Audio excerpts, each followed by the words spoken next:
Hamjambo wapenzi watazamaji wa ERTV, natumai mpo salama salimini.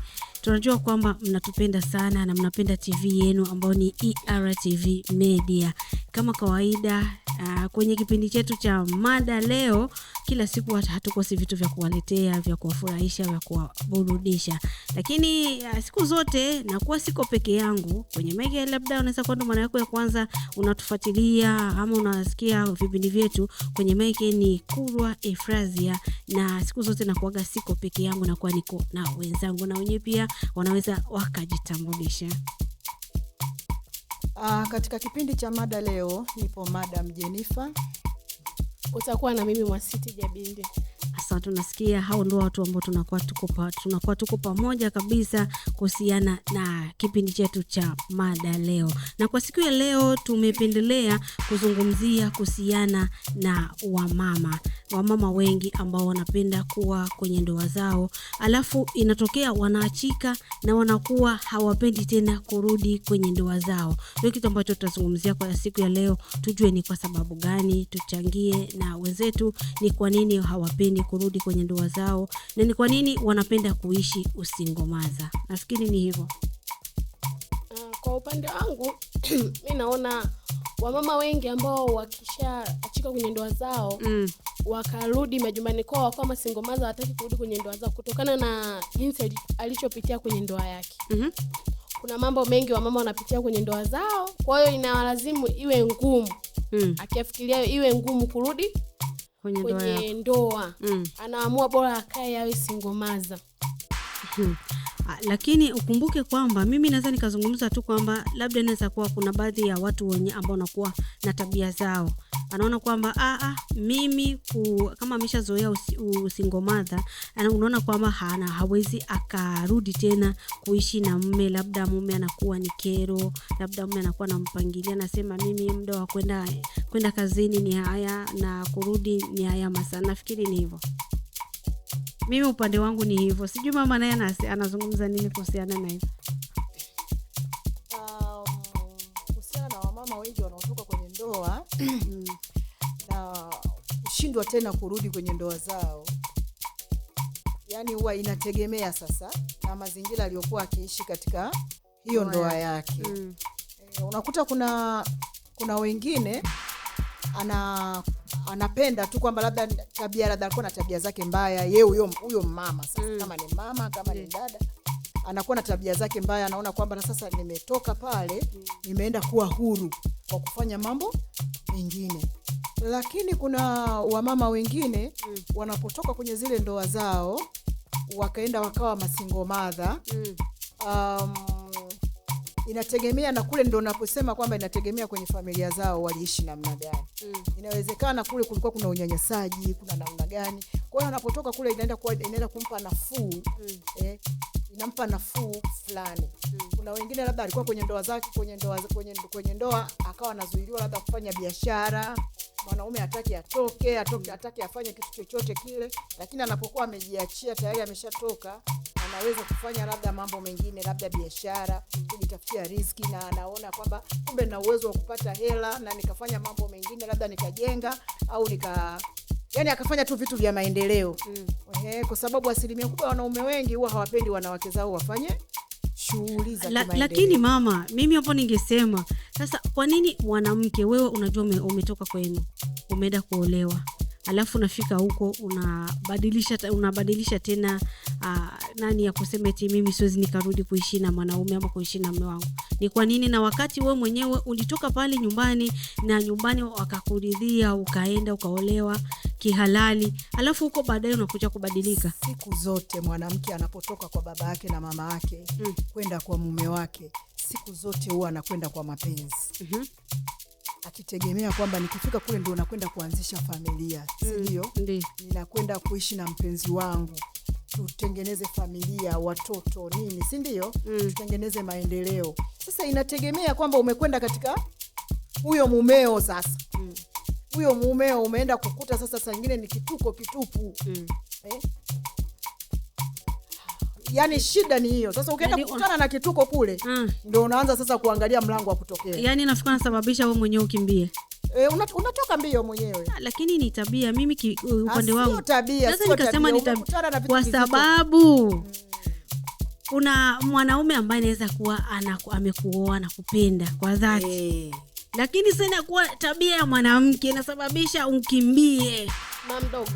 Ila kuna wanawake wengine wanakuwa wana tabia ya kutokana na wanaume, kutokana na tabia zao wenyewe. Kutokana ama kutoka? Kutokana na tabia zake mwenyewe. Kuna mwanamke hawezi kukaa na mwanaume kwa sababu tokea aanze maisha yake amezoea kukaa peke yake. Kwa anapoenda kukaa na mwanaume anaona kama anabanwa fulani. Sasa hapo sasa wewe kwa nini unajua kwamba wewe umezoea maisha ya kuishi peke yako alafu unataka kuolewa? Kwa nini uingie kwenye ndoa? Kwa sababu unaweza kukuta mwanamke tokea azaliwe hajawahi kuingia kwenye ndoa. Anasikia tu fulani yupo kwenye ndoa, fulani yupo kwenye ndoa. Kwa hiyo naye atataka kujua nini maana ya ndoa. Inabidi aone aingie kwenye ndoa. Sasa akienda kule ndio yanamshinda. Mwanamke anapokwenda kuolewa si tu kwamba labda amekaa muda mrefu hajapata ndoa ndio maana anakwenda kuolewa. Mwanamke anapokwenda kuolewa anakwenda kutengeneza familia. Ndio. Sasa inategemea na mwanaume anayemkuta kule. Ana nia kweli ya kutengeneza familia? Kwa sababu yani mara nyingi tu hata tukijichunguza hata sisi wenyewe, labda unakuta labda umepata mpenzi au mume, si ndivyo? Kabla hajakuoa, hajakuvisha pete au namna gani, uone ile kauli yake inavyokuwa tamu mdomoni. Anakubembeleza, yani anakushirikisha mambo mengi, si ndivyo?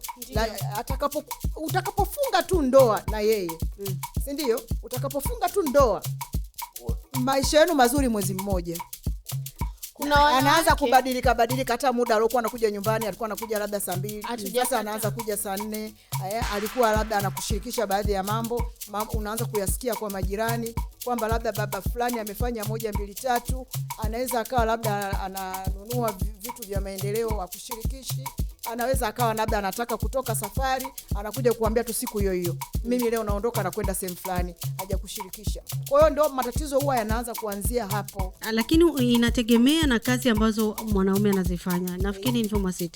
Kwa sababu kuna kazi ambazo zinaweza zikaazimruhusu mtoto. Hapo ningependa kusema hivi, kuna wanawake na kuna wanaume ambao wana mapenzi ya dhati na wake zao. Kabisa. Na kuna wanawake hawana mapenzi ya dhati na wame zao. Ndio hapo inapotokea mchanganyiko. Unakuta mwanamke hawezi kukaa kwa sababu gani? Mwanaume anampenda ila mwanamke hana mapenzi. Labda anakuwa ameolewa na ule mwanaume kwa malengo fulani. Labda mwanaume ana hela, anakuwa kaenda kwa ajili ya zile hela. Unakuta hapo anapokuwa anafanya hivyo vitu, mwanaume kabisa kashaona huyu mwanamke hata nikimshirikisha jambo fulani hawezi kunisaidia kitu chochote. Na kingine huwa inategemea kwamba mwanaume anashindwa kumshirikisha mwanamke kwa sababu tu ya ubinafsi wake. Yeye tu anakuwa binafsi, ni automatically yuko yani ni binafsi. Kwa hiyo anaona kwamba nikimshirikisha huyu mwanamke, yani anakuwa anawaza mambo mengi, mambo tofauti. Unaona, unajua kuna mifano ipo, unakuta mtu labda kwa mfano labda mama labda yuko kwenye siasa, anataka kugombea kitu fulani, si ndio? Mnapambana kwamba basi tuweke hata fungu fulani la pesa, si ndio? Ambalo tutakuja tuwape wajumbe na nini na namna gani. Lakini matokeo yake unakuta siku ya kupambania hilo zoezi, zile pesa ambaye mwanaume ndo anabaki nyuma apambanie ili mwanamke asonge mbele, anazuia kile kitu. Hapo kuna sisi wanawake, kuna muda mwingine inabidi wanaume wafanye hicho wanachokifanya. Kwa sababu gani? Mwanaume anaweza kuwa kaeka hela zake ndani, mwanamke akachukua zile hela bila mwanaume kufanyaje, akapeleka labda kikoba. Sawa, ndio maana nakwambia kuna vitu vingine mwanaume anabidi afanye kwa sababu ya tabia ya mwanamke wake, na mwanamke anafanya vitu vingine kutokana na tabia ya mwanaume ilivyo. Yani wote hapo ndio umetuelewa. Hapo ndio yani wote ni changamoto. Mwasiti, hapo unataka kusema kwa ina maana mimi nilikuwa sijawaelewa. Ulikuwa umetuelewa kwa sababu umesikia mama amesema hapo nimewaelewa. Hapo nilikuwa sijawaelewa. Kwa sababu gani nasema hivyo? Kwa sababu tabia zipo tofauti. Ndio, mimi nalifahamu hilo. Na kila mtu ana tabia yake katika hii dunia. Mimi na tabia yangu, mama na tabia yake, pia wewe una tabia yako. Ndio. Kwa hiyo mwanaume anakuja kwa jinsi ya mwanamke alivyo. Na mwanamke anaenda kwa jinsi ya mwanaume alivyo. Naweza nikaenda kwa mwanaume wangu jambazi. Najua huyu naishi naye mguu nje mguu ndani. na nitaenda kwa mwanaume wangu tapeli. Najua hapa muda wote polisi inaweza na mwanaume anaweza kuja, najua kabisa huyu mke wangu ni mdangaji. Kwa mimi naenda pale kwa malengo yangu. Umeona hapo? Kwa hiyo hivyo kila mtu ana dadi yake. Yaani kikubwa ni hivi. Masingomaza wanazidi kwa sababu kuna tabia zao, pia kuna chanzo cha wanaume kinachomekea hapo. Hivyo. Yaani vyote vinachangia kwa wote wanachangia. Tabia ya baba, tabia ya mama. Wote wanachangia. Kama kisi tumesema labda alikuwa amefuata malengo. Ameona mtu na pesa zake. Mimi naona mgodi hapo umetema, sema hapa na chochola. Haya, muko vizuri sana. Ndio maana unakuta sasa mama akishatoka sasa. Akishatoka huko. Yaani anakuwa hafikiri tena kurudi.